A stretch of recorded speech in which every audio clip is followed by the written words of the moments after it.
అలలతో సాగి వచ్చే చల్లగాలి తాకినట్టు, అలలపై సాగిపోయే నావలో పయనించినట్టు,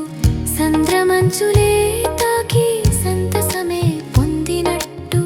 ప్రకృతి అందం చూసి కనుల విందు చేసినట్టు,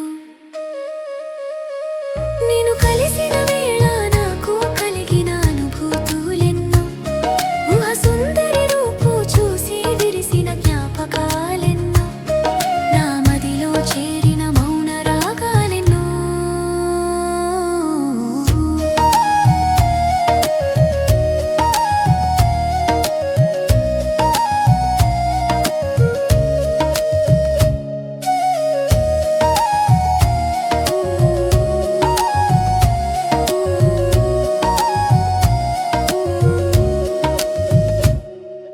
జోరువానలో తడిసిన అడవిని చుట్టేసినట్టు, జలపాతపు హొరు వద్ద తుంపరలో తడిసినట్టు, పురి విప్పిన నెమలిన నటన చాటుగా గమనించినట్టు, ఆరుద్రల అందాలను చేతిలో బంధించినట్టు, గరిక పచ్చ భూములలో